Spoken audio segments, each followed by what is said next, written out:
semuanya?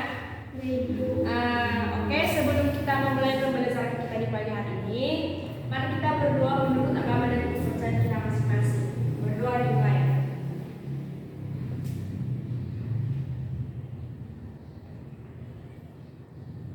Berdoa selesai.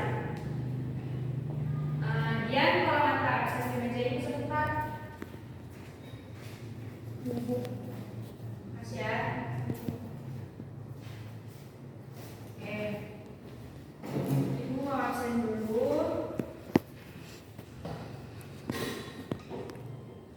Christmas Ferdinand Nawe. Dian Sukuwe. Hendro. Hadir Ibu. Riko. Hadir Ibu. Ya, jadi semuanya hadir ya hari ini.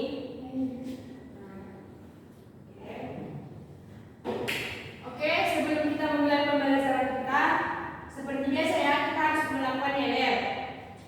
Sudah tahu kan YLR-nya? Belum Ibu. Padahal Ibu setiap hari loh. Tadi apa ya? YLR. Oke, seperti biasa ya, kita melakukan YLR. Jadi YLR-nya seperti ini. Belajar mudah, siap sukses, siap berkarya. Ayo berdiri, berdiri. Berdiri.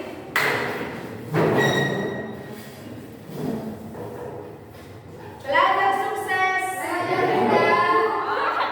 Belajar mudah, siap sukses, siap berkarya. Sekali lagi. Belajar mudah, siap sukses, siap berkarya. Silakan duduk. Oke. Minggu lalu kan kita belajar tentang akuntansi sebagai sumber daya informasi. Kalian masih ingat tidak? Kalian masih ingat? Nah, ya. Di mana sumber akuntansi sebagai sumber daya informasi ini merupakan proses mengidentifikasi, mengukur, mencatat, dan melaporkan informasi ekonomi di mana memungkinkan adanya penilaian dan keputusan yang jelas. Nah, oleh karena itu dengan informasi akuntansi ini bisa merupakan dengan informasi akuntansi ini bisa membuat satu laporan keuangan pada satu entitas maupun perusahaan. Selanjutnya kita akan mengetahui bagaimana fungsi dan tujuan laporan keuangan. Nah, hari ini kita akan menguak kembali tentang fungsi dan tujuan laporan keuangan.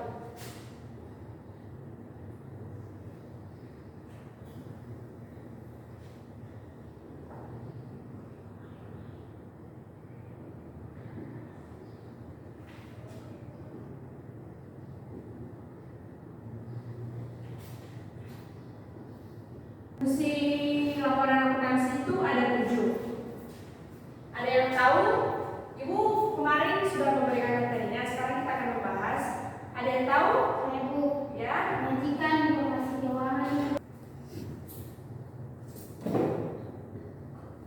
Nah, tentu saja ya, kalau misalnya kita melakukan laporan keuangan, pasti ada menyajikan informasi keuangan.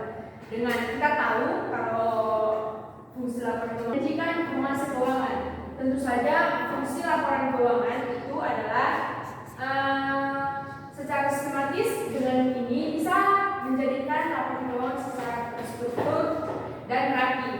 Nah, laporan keuangan ini juga memberikan gambaran tentang pendapatan, biaya, aset, kewajiban selama periode tertentu di satu perusahaan. Yang kedua itu ada apa? Yang kedua itu ada pengambilan keputusan Ibu. Ya, betul sekali.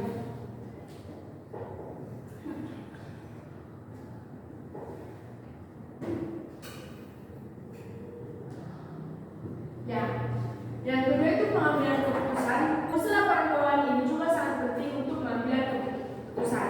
Dikarenakan di dalam satu perusahaan ini sangat penting, di mana investor bisa menggunakan laporan keuangan itu mengevaluasi bagaimana sejauh apapun mereka di dalam satu perusahaan, dan kreditor dapat menggunakan kemampuannya dalam meminjam untuk membayar kembali pinjamannya. Yang berikut itu ada manajer, di mana manajer itu bisa membuat laporan keuangan ke operasional yang lebih baik. Kita masuk yang ketiga. Yang ketiga itu ada transparansi akuntabilitas.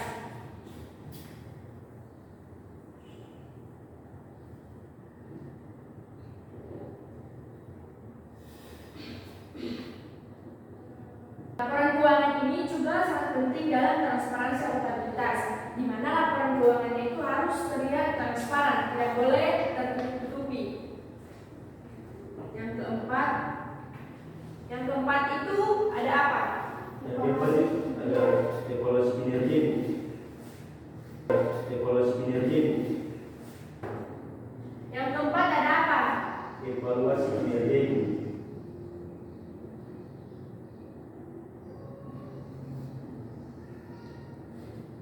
Ya, fungsi laporan keuangan ini juga sangat penting dengan evaluasi kinerja. Kenapa sangat penting? Di mana suatu perusahaan ataupun orang terpenting di situ bisa mengevaluasi sejauh mana laporan mereka supaya bisa dilihat nanti ke tahun berikutnya laporan mereka itu bagaimana. Di mana laporan ini juga bisa dibandingkan laporan di tahun berikutnya ke tahun yang akan datang juga.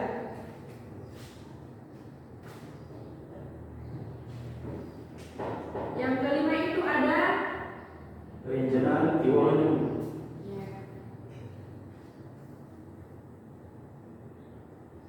Yang kelima itu ada perencanaan keuangan. Nah, perencanaan keuangan ini sangat penting, di mana bisa mengevaluasi pendapatan mereka di tahun yang lalu. Nah, kalau misalnya pendapatan mereka itu kurang bagus, mereka bisa mengganti perencanaan keuangan mereka seperti apa kelanjutannya. Yang keenam itu ada apa ya? Pematuhan aturan akuntansi, Bu.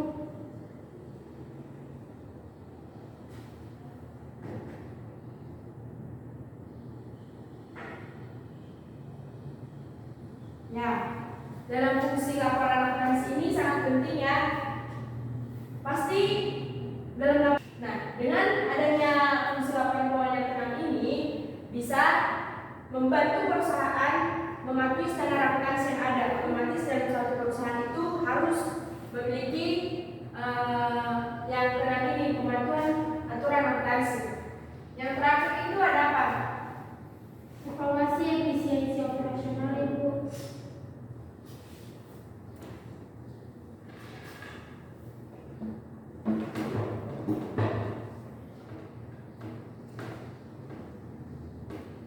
Ya, tentu saja yang terakhir itu pasti evaluasi. Kenapa evaluasi? Karena mereka butuh mengevaluasi sejauh mana laporan mereka yang akurat. Bisa kalau misalnya evaluasi di dalam evaluasinya kurang baik, mereka bisa mengganti strategi-strateginya. Begitu. Di dalam evaluasi ini juga sangat penting ya di dalam suatu perusahaan supaya mereka tahu laporan keuangan mereka itu berjalan baik atau tidak. Di dalam yang fungsi laporan keuangan yang ini ada yang bertanya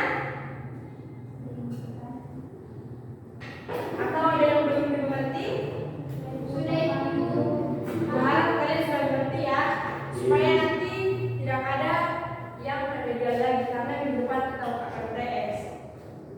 Selanjutnya kita akan masuk ke tujuan laporan akuntansi. Tentu saja setelah fungsi pasti ada tujuan kenapa dilakukan laporan akuntansi itu. Oke, kita mulai laporan akuntansi tujuannya.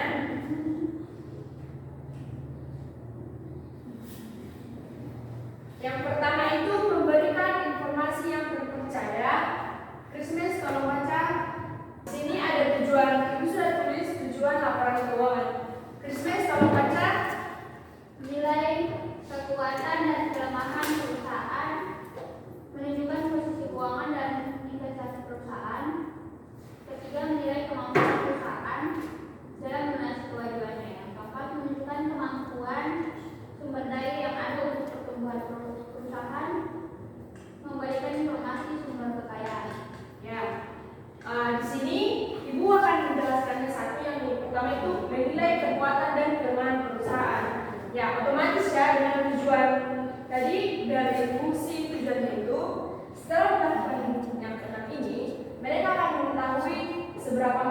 kekuatan dan kelemahan suatu perusahaan supaya mereka membuat strategi laporan keuangan mereka ataupun ada yang kurang. Dan yang kedua itu menentukan posisi keuangan dan investasi keuangan.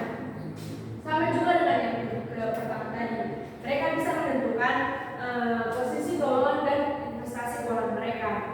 Dan yang ketiga itu menilai kemampuan perusahaan dan melunasi kewajibannya.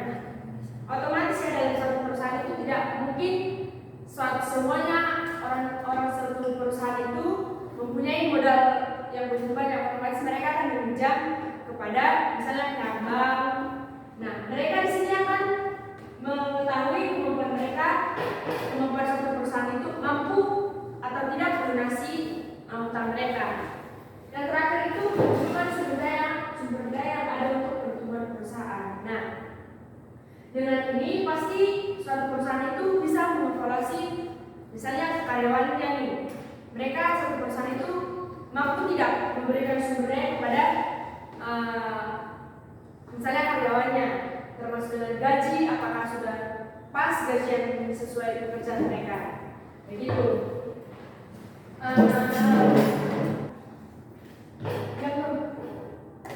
Nah, usaha dengan mencapai laba. Otomatis suatu perusahaan itu tidak mungkin mendirikan perusahaan untuk rugi. Mereka akan mencari solusi, mencari upaya, cara bagaimana suatu perusahaan itu mendapat laba yang banyak.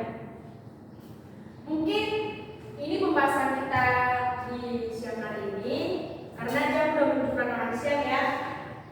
Dari tadi Ibu sudah minta emailnya sekretaris.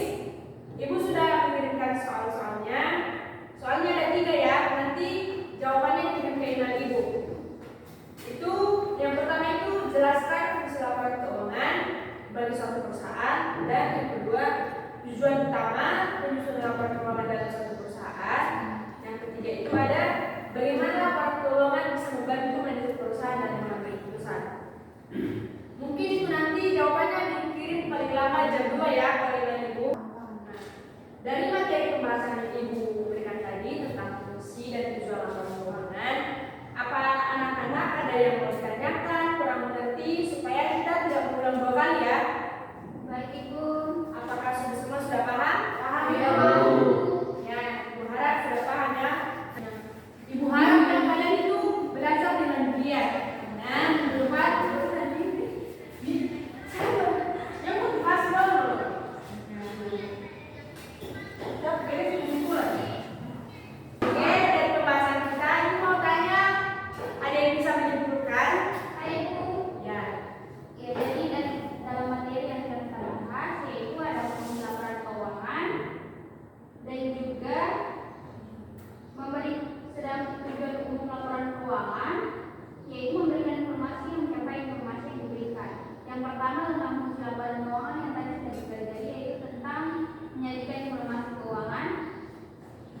Kedua, mengambil keputusan. Yang ketiga, transparansi atau akuntabilitas yang melakukan evaluasi kinerja. Yang kelima, perencanaan keuangan. Dan keenam, pemantauan dan transparansi. Dan ketujuh, evaluasi efisiensi operasional. Sedangkan tujuan umum laporan keuangan tadi sudah dibahas ada 4, yaitu menilai kekuatan dan kelemahan perusahaan, menunjukkan posisi keuangan dan investasi perusahaan, dan yang ketiga menilai kemampuan perusahaan dalam melunasi kewajibannya, dan yang keempat menunjukkan kemampuan sumber daya yang ada untuk pertumbuhan perusahaan dan memberikan informasi sumber kekayaan. Tadi juga sudah dijelaskan tentang usaha dalam mencapai laba yang mungkin menjadi kesimpulan dari materi yang hari ini. Ya, semuanya berikan aplaus kepada Bismes. Ya, Ibu harap kalian itu belajar dengan giat ya, karena di depan kita itu dari UTS itu tidak akan memberikan ujian remedial atau susulan ya. Mungkin itu saja pembahasan dari siang hari ini. Sebelum kita keluar dari ruangan, kita berdoa untuk agama kepercayaan kita masing-masing. Berdoa dimulai. Berdoa selesai. Ya. Sebelum meninggalkan ruangan, tolong lihat sampah-sampah di bawah meja, bawah kursi. Ya. Baik. Sekian ya pembelajaran hari ini. Selamat siang. Selamat siang.